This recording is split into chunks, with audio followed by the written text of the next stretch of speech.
नमस्कार साथियों, political science with doctor Ajit Singh की ऑनलाइन पाठशाला में आप सभी प्रतियोगियों का स्वागत है। साथियों, मैं डॉक्टर अजीत सिंह आज इस उद्देश्य से आप सभी प्रतियोगियों के समक्ष इस वीडियो को लेकर आया हूं कि वे प्रतियोगी जो TGT, PGT, NET, JRF, LT grade, TET, super TET and other competitive exam की तैयारी कर रहे हैं, उनके लिए यह मेरा संदेश है कि मैं आज से नियमित रूप से टॉपिक टू टॉपिक वीडियो आप सभी को उपलब्ध कराता रहूं। तो साथियों, आज इसी क्रम में मौलिक अधिकार यानी फंडामेंटल राइट्स से संबंधित 20 प्रश्न आपके सामने उपस्थित है, जिसमें पहला प्रश्न है, स्थापना के समय भारतीय संविधान में कितने मौलिक अधिकार दिए गए थे? 5, 6, 7, 8। तो साथियों, स्थापना के समय भारतीय संविधान में कुल 7 मौलिक अधिकार दिए गए थे, लेकिन 44वें संवैधानिक संशोधन 1978 द्वारा संपत्ति के मूल अधिकार को समाप्त करके, जिसे अनुच्छेद 300A के अंतर्गत मात्र एक कानूनी अधिकार के रूप में रखा गया है। तो अब वर्तमान समय में कुल मात्र 6 मौलिक अधिकार नागरिकों को प्राप्त है। तो इसलिए इसका करेक्ट आंसर हो जाएगा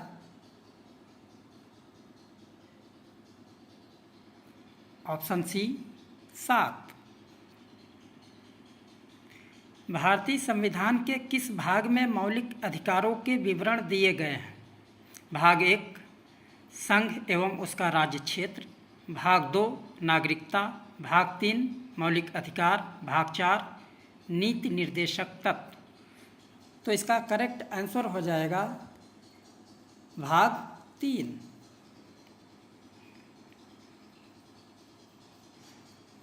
भारतीय संविधान का अनुच्छेद 17 समाप्त करता है अस्पृश्यता।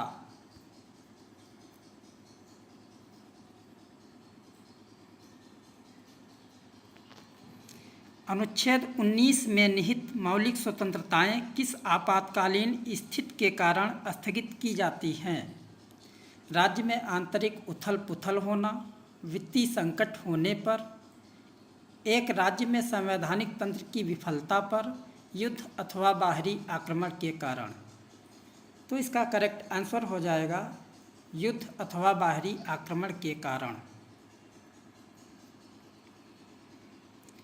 संपत्ति के अधिकार को मौलिक अधिकारों की सूची से हटा दिया गया है।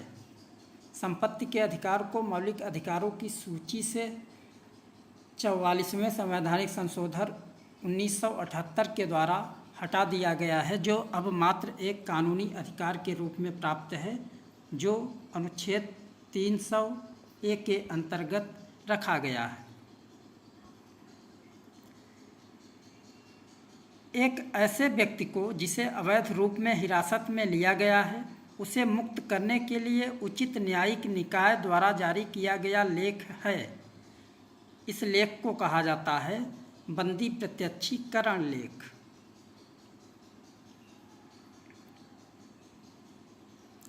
किस अनुच्छेद द्वारा उपाधियों को प्रतिबंधित किया गया है?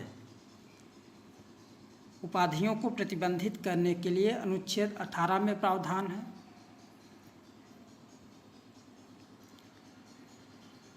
अनुच्छेद 21A किस आयु वर्ग के बच्चों की निःशुल्क एवं अनिवार्य शिक्षा का प्रावधान करता है? 6 से 12 वर्ष, 6 से 14 वर्ष, 8 से 14 वर्ष, 8 से 16 वर्ष। तो 6 से 14 वर्ष करेक्ट आंसर हो जाएगा। संविधान के किस संशोधन के अंतर्गत 6 से 14 वर्ष के बच्चों की शिक्षा मौलिक अधिकार बन गई है? तो साथियों, 86वां संविधान संशोधन जो 2002 में किया गया, जिसके अंतर्गत 6 वर्ष से 14 वर्ष के बच्चों की शिक्षा अब मौलिक अधिकार बन गई है। बंदी प्रत्यक्षीकरण का संबंध इनमें से किससे है? लोकसभा अध्यक्ष द्वारा बंदी सांसदों की मुक्ति का आदेश देने से, नो। न्यायिक अवमानना का आरोप में बंदी बनाने से, ये भी गलत। जेल व्यवस्था में सुधार से, नहीं। मौलिक अधिकार से। तो साथियों, बंदी प्रत्यक्षीकरण का संबंध मौलिक अधिकार से है।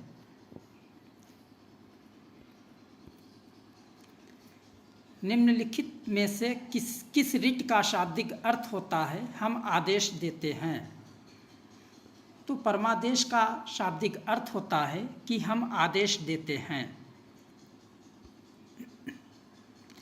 निम्नलिखित में से किस अधिकार का वर्णन डॉक्टर भीमराव अंबेडकर ने संविधान के हृदय एवं आत्मा के रूप में किया है? समानता का अधिकार, स्वतंत्रता का अधिकार, संपत्ति का अधिकार, संवैधानिक उपचारों का अधिकार।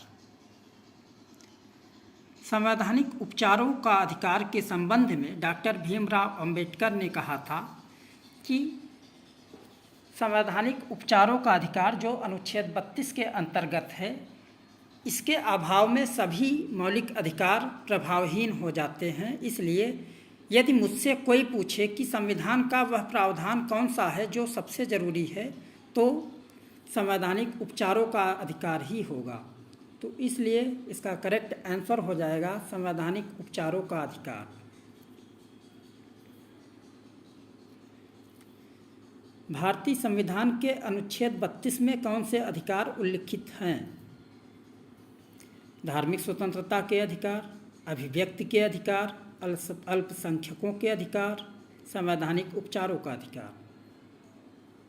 संवैधानिक उपचारों का अधिकार। निम्नलिखित मौलिक अधिकारों में से किसे आपातकाल में भी निलंबित नहीं किया जा सकता? तो साथियों, जीवन का अधिकार है जिसे आपातकाल में भी निलंबित नहीं किया जा सकता।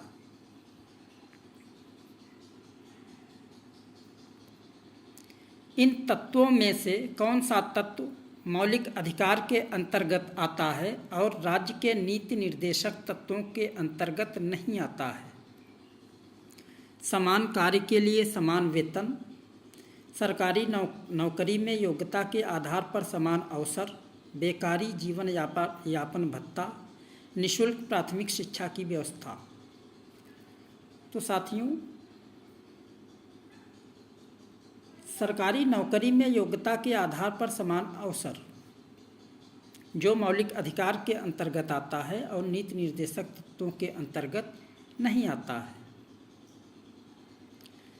मूल अधिकारों को प्रवर्तित करने के लिए रिट जारी कर सकते हैं जिला न्यायालय, राष्ट्रपति, केवल उच्चतम न्यायालय और उच्च न्यायालय दोनों।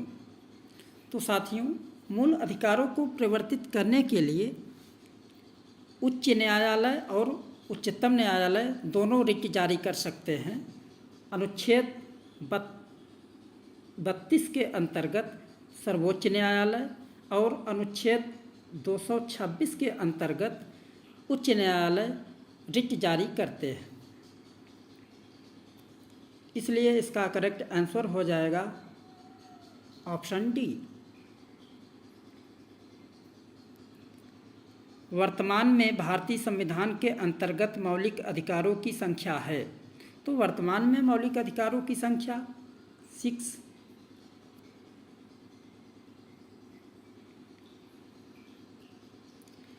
किस संविधान संशोधन द्वारा भारतीय संविधान में संपत्ति का अधिकार मौलिक अधिकारों की श्रेणी से हटा दिया गया?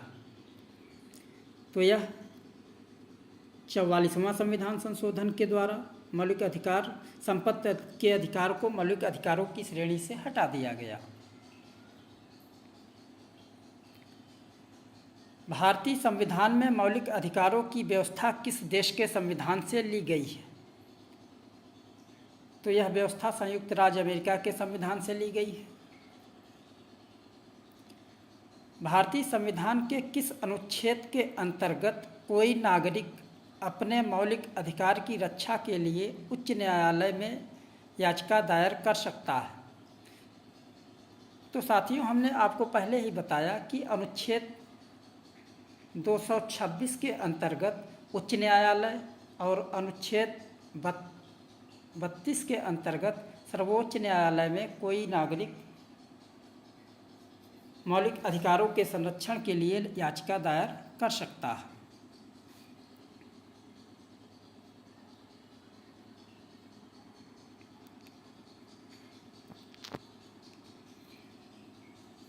तो साथियों, ये आपके समक्ष कुल 20 प्रश्न थे मौलिक अधिकार से संबंधित। धन्यवाद।